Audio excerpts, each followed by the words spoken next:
Assalamualaikum warahmatullahi wabarakatuh. Kami dari kelompok 7 akan mempresentasikan tentang al-jar wa al-ta'dil dan adalat al-sahabah. Yang pertama, kita akan mempresentasikan mengenai pengertian al-jar wa al-ta'dil. Ilmu jar wa al-ta'dil adalah cabang ilmu yang menerangkan kebaikan atau keburukan seseorang yang namanya tercantum di dalam sanad hadis. Nah, dari segi bahasa, jar dari kata jaroha yang berarti melukai.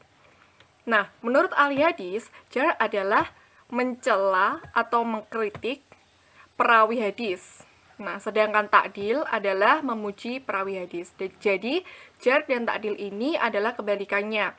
Jar yang negatif dan takdil itu yang positif. Secara istilah, jar artinya menyebutkan sesuatu yang mengakibatkan si perawi mempunyai keburukan atau mempunyai aib. Sedangkan takdil artinya menunjukkan sifat yang dipandang adil, yang dipandang positif, yang menjadi sebab diterimanya riwayat si perawi. Yang kedua, ada pengertian adalat al-sahabah. Nah, secara bahasa adalah keadilan. Menurut para ulama, yaitu Abu Syubah, adalah watak dan sifat yang sangat kuat dan mampu mengarahkan orang untuk bertakwa dan menjauhi perbuatan mungkar. Menurut Ibnu Hajar adalah seseorang yang apabila memenuhi syarat, misalnya takwa, memelihara, muru'ah, bebas dari dosa besar, tidak melakukan bid'ah, dan tidak fasik, itu disebut orang yang adil. Sedangkan menurut Ibnu Salah, adil adalah seseorang yang dapat dikatakan adil apabila orang itu misalnya muslim, balik, berakal, selamat dari hal-hal yang menyebabkan kefasikan, dan memelihara muru'ah. Nah, menurut Al-Hakim, seseorang disebut adil apabila ia beragama Islam, tidak berbuat bid'ah, dan tidak berbuat maksiat. Selanjutnya, secara bahasa, sahabah artinya bersahabat, berteman, atau berkawan.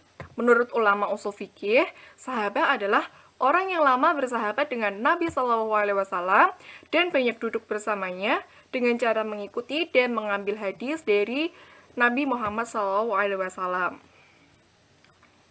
Nah, berikut ada kriteria-kriteria periwayat yang dinyatakan adil. Yang pertama ada beragama Islam, yang kedua balik, yang ketiga berakal, keempat bertakwa, memelihara muru'ah, teguh dalam beragama, tidak berbuat dosa besar, tidak berbuat maksiat, dan tidak berbuat bid'ah. Selanjutnya ada syarat-syarat al-jari wa al-ta'dil. Nah, syarat yang pertama adalah bersifat adil. Yang kedua, mengetahui sifat-sifat al-jar wa al-ta'dil. Yang ketiga, bertutur kata dengan bahasa yang baik dan cermat. Mengetahui hukum-hukum syara, bersifat warok itu bersih, jujur, dan bertakwa. Bersifat moderat, tidak mu'anid, dan mutasyadid. Nah, dari moderat ini artinya bersifat tengah-tengah. Jadi tidak memihak satu yang lain. Nah, mu'anid ini artinya tidak berlebihan dalam mencela. Jadi kalau misalnya mencela seorang perawi, itu tidak boleh berlebihan. Sedangkan mutasyadid ini adalah tidak berlebihan dalam memuji. Jadi kalau misalnya memuji seorang perawi itu juga tidak boleh berlebihan. Selanjutnya ada dapat dipercaya. Kemudian tidak mempunyai teman persaingan dan bijaksana serta jujur. Selanjutnya adalah kaidah-kaidah al-jar wa al-ta'dil. Nah, di sini ada 4 kaidah. Yang pertama adalah al-amanah wa al-nazahah. Nah, artinya mereka tidak hanya menyebutkan kekurangan, tetapi juga kelebihan seorang perawi. Yang kedua, al-diqah fi al-basi wa al-hukmi. Artinya, mereka sangat mendalam dalam meneliti keadaan perawi yang diperbincangkan. Jadi, sebelum menilai perawi, itu sudah diteliti dulu secara mendalam. Yang ketiga, itizam al-adab fi al-jar. Artinya para ulama jar wa ta'dil itu dalam ijtihad mereka untuk memberikan kritik tidak keluar dari etika penelitian yang bersifat ilmiah dan sahih. Yang terakhir adalah al-ijmal fi al-ta'dil wa tafsil fi al-tajrih fi al-tarjih. Nah, ini artinya mereka para ulama jarh wa ta'dil selalu memperjelas sifat-sifat seorang rawi secara global. Seperti itu. Kemudian presentasi selanjutnya akan dilanjutkan oleh Mbak Tias. Baik, saya akan melanjutkan presentasi dari Mbak Nadia. Selanjutnya ada tingkatan-tingkatan jarh wa ta'dil. Yang pertama kita akan membahas tentang tingkatan jarh. Berikut ini adalah tingkatan paling bawah, dari paling bawah hingga paling tinggi. Yang pertama yaitu para perawi yang dikomentari dengan ungkapan seperti fihi maqal, ada yang diperbincangkan dalam dirinya. Fihi adna maqal, apa yang diperbincangkan adalah sesuatu yang paling rendah. Yang kedua yaitu para perawi yang dikomentari para ulama dengan ungkapan seperti la yuhtaju bihi, ia tidak dibutuhkan. Muttarib al-hadis, hadisnya kacau. Dhaif, lemah. Yang ketiga yaitu para perawi yang dikomentari para ulama dengan ungkapan seperti fulan rudda hadisuhu, ia ditolak hadisnya. Murdad al-hadis, hadisnya ditolak. Dhaif jidan, sangat lemah. La yu'tab hadisu su, hadisnya tidak boleh ditulis. Yang keempat yaitu para perawi yang dikomentari para ulama dengan ungkapan seperti fulan yasrik al-hadis, ia telah mencuri hadis. Muttaham bil al-wad, dituduh sebagai seorang pemalsu. Majma' a'la tarkihi, para ulama telah sepakat untuk meninggalkannya.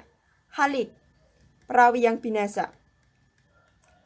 Yang kelima yaitu para perawi yang dikomentari ulama dengan ungkapan seperti dajjal, kadzab, tukang dusta. Kemudian yang keenam, para perawi yang dikomentari para ulama dengan ungkapan adzab al-nas, manusia paling dusta. Ilaihi mutaha al-kids, dia puncak kebohongan. Manba al-kids, sumber kebohongan. Selanjutnya yaitu tingkatan takdil. Yang pertama yaitu para sahabat, yaitu kullu sahabat udul, artinya adalah semua sahabat adalah adil. Yang kedua adalah orang-orang yang direkomendasikan para ulama dengan menggunakan ungkapan hiperbolis seperti atbat al-nas, manusia paling cerdas. Ilaihi muntaha al-sabit, dialah puncak kesohihan. Yang ketiga yaitu orang-orang yang dipuji para ulama dengan kata pujian ungkapan ganda yang berbeda. Misalnya sahabat Harfiz, kuat lagi hafalan. Yang keempat yaitu orang-orang yang dipuji para ulama dengan memakai satu ungkapan yang menunjukkan bahwa orang bersangkutan adalah sikoh, misalnya kata-kata sabat, adil, zabit, dan lain-lain. Yang kelima, orang-orang yang dikomentari para ulama dengan ungkapan seperti laisa bihi bas, tidak apa-apa. Syide, jujur. Kiar al-qol, orang pilihan, dan lain sebagainya. Yang terakhir yaitu orang-orang yang dikomentari para ulama dengan ungkapan yang lebih dekat kepada celaan. Misalnya, laisa bibaid an al-syawab, ia tidak jauh dari kebenaran. Yurwa hadisuhu, hadisnya diriwayatkan, dan lain sebagainya.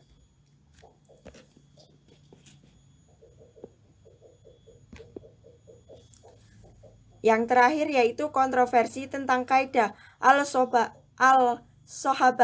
kuluhum udul dan laisa kul al-sohabah. Kalangan ulama berbeda pendapat untuk memberi sifat adil para sahabat. Di antaranya yaitu satu, ahli sunnah wal jamaah, yaitu mereka sepakat bahwa seluruh sahabat Nabi adalah adil. Keadilan mereka telah dijamin Allah dalam Al-Quran dan Nabi Muhammad dalam sunnah beliau.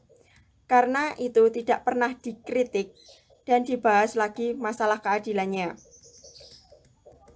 Seperti dalam firman Allah dalam surat Al-Baqarah ayat 143, yang artinya, dan demikianlah pula kami telah menjadikan kamu umat Islam, umat pertengahan, umat yang adil, agar kamu menjadi saksi atas perbuatan manusia.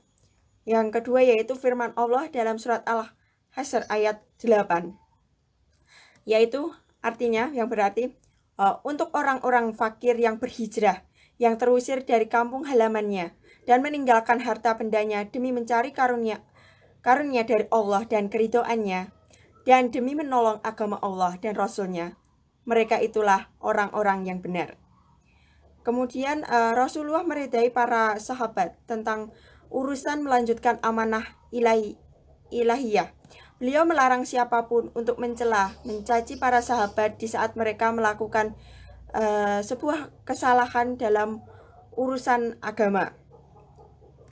Karena barangkali urusan itu hanya berbentuk ijtihad, masih diberi pahala 1 di saat mereka salah, dan diberi pahala 2 di saat hasil ijtihad mereka benar. Yang kedua yaitu kalangan Mu'tazilah. Mu'tazilah mengatakan setiap orang yang memerangi Ali dengan sadar adalah orang fasik yang periwayatan dan kesaksiannya ditolak sebab mereka memberontak terhadap imam atau pemimpin yang sah. Mereka tidak mengatakan adil orang yang memerangi Ali pada peperangan Jamal Siffin karena mereka menjadikan mereka lari dari taufik dan terperosok pada hawa nafsu. Yang terakhir yaitu sebagian kecil ulama yang mengatakan bahwa sahabat itu adil dan keadilannya itu mesti diuji karena sahabat tidak berbeda dengan manusia lainnya dalam hal ketidakmustahilannya berbuat salah. Keadilannya bukan secara umum seperti kaidah Ahlussunnah tetapi secara perorangan. Sekian presentasi dari kelompok 7. Terima kasih atas perhatiannya. Mohon maaf jika masih banyak kekurangan dan kesalahan. Wassalamualaikum warahmatullahi wabarakatuh.